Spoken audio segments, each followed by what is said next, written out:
Hi friends, welcome back to Sarvam YouTube vlogs. Friends, ಇವತ್ತು ನಮ್ಮ ಮನೆಯಲ್ಲಿ ಹೊಯ್ಯಪ್ಪ ಅಂತ ಮಾಡಿದ್ರು. ಇದು ಸಿಹಿ ಖಾದ್ಯ ಅಂತ ಹೇಳ್ಬೋದು. ಸೊ ಯಾವ ರೀತಿ ಮಾಡೋದು ಅಂತ ನಾನಿವತ್ತು ನಿಮಗೆ ಹೇಳ್ತಾ ಇದ್ದೇನೆ. ಮೊದಲಿಂದಾಗಿ ಮಿಕ್ಸಿಯನ್ನು ತಗೊಂಡು ಅದಕ್ಕೆ ನಾವಿಲ್ಲಿ 1 ಕಪ್ನಷ್ಟು ಕಾಯಿ ತುರಿಯನ್ನು ಇದಕ್ಕೆ ಹಾಕ್ತಾ ಇದ್ದೇವೆ. ರುಚಿಗೆ ತಕ್ಕಷ್ಟು ಉಪ್ಪನ್ನು ಹಾಕಿ ನಂತರದಲ್ಲಿ ನಾವಿಲ್ಲಿ 1 ಚಮಚದಷ್ಟು ಮೆಂತೆ ಹಾಗೂ ಅಕ್ಕಿಯನ್ನು ನೆನೆಸಿಟ್ಟುಕೊಂಡು ಇದಕ್ಕೆ ಹಾಕಿ ಇದನ್ನು ಗ್ರೈಂಡ್ ಮಾಡಬೇಕಾಗತ್ತೆ.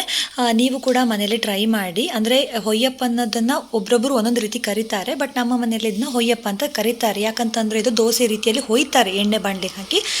ಸೊ ಹಾಗಾಗಿ ನಂತರದಲ್ಲಿ ಇದನ್ನು ನಾವು ಗ್ರೈಂಡ್ ಮಾಡಬೇಕಾಗುತ್ತೆ.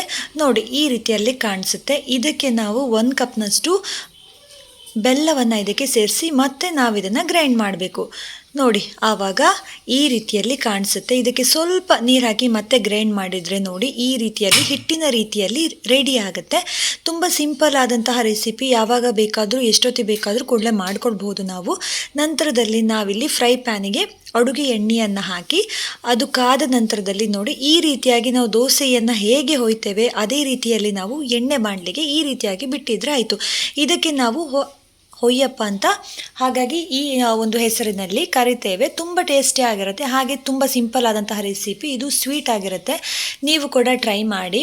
ಯಾರಿಗೆಲ್ಲ ಗೊತ್ತಿಲ್ಲ ಈ ಒಂದು ರೆಸಿಪಿ ಮಾಡಿ ಹೇಗಿದೆ ಅಂತ ನನಗೆ ಕಮೆಂಟ್ ಬಾಕ್ಸಲ್ಲಿ ತಿಳಿಸಿ. ನಿಮಗೂ ಕೂಡ ಇಷ್ಟ ಆಗುತ್ತೆ. ನಿಮಗೆ ಇಷ್ಟ ಆದರೆ ನಿಮ್ಮ ಫ್ಯಾಮಿಲಿಗೂ ಕೂಡ ನೀವು ಇದನ್ನು ಶೇರ್ ಮಾಡ್ಬೋದು. ಹಾಗೆ ನನ್ನ ಚಾನಲ್ಗೆ ಯಾರೆಲ್ಲ ಸಬ್ಸ್ಕ್ರೈಬ್ ಆಗಿಲ್ಲ ಬೇಗ ನನ್ನ ಚಾನಲನ್ನು ಸಬ್ಸ್ಕ್ರೈಬ್ ಮಾಡಿಕೊಂಡು ಸಪೋರ್ಟ್ ಮಾಡಿ. ಹಾಗೆ ನಿಮಗೆ ಬೇರೆ ಯಾವುದಾದ್ರು ರೆಸಿಪಿ ಬೇಕಾದರೂ ಕೂಡ ನೀವು ನನಗೆ ತಿಳಿಸಬಹುದು. ನಾನು ಮುಂದಿನ ಬ್ಲಾಗ್ನಲ್ಲಿ ಅದನ್ನ ಮಾಡಲಿಕ್ಕೆ ಟ್ರೈ ಮಾಡ್ತೇನೆ. ಇದು ಆಲ್ಮೋಸ್ಟ್ ಆಗ್ತಾ ಬಂತು. ನೀವು ಯಾವ ರೀತಿಯಲ್ಲಿ ಬೇಕಾದರೂ ಬಿಟ್ಕೊಳ್ಬೋದು. ಸ್ವಲ್ಪ ದೊಡ್ಡದಾಗಿಯೂ ಬೇಕಾದರೂ ಬಿಟ್ಕೊಳ್ಬೋದು, ಚಿಕ್ಕದಾಗಿ ಕೂಡ ಬಿಟ್ಕೊಳ್ಬೋದು. ನಿಮ್ಗೆ ಹೇಗೆ ಅನಿಸುತ್ತೋ ಹಾಗೆ ನೀವು ಬಿಟ್ಕೊಳ್ಬೋದು.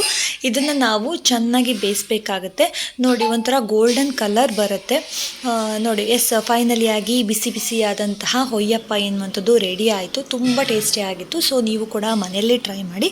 ಹಾಗೆಯೇ ಹೇಗಾಯಿತು ಅಂತ ನನಗೆ ತಿಳಿಸಿ. ಹಾಗೆ ನನ್ನ ಚಾನಲನ್ನು ಸಬ್ಸ್ಕ್ರೈಬ್ ಮಾಡ್ಕೊಳ್ದೆ ಇದ್ದರೆ ನನ್ನ ಚಾನಲನ್ನು ಸಬ್ಸ್ಕ್ರೈಬ್ ಮಾಡಿಕೊಂಡು ನನಗೆ ಸಪೋರ್ಟ್ ಮಾಡಿ. Thank you so much.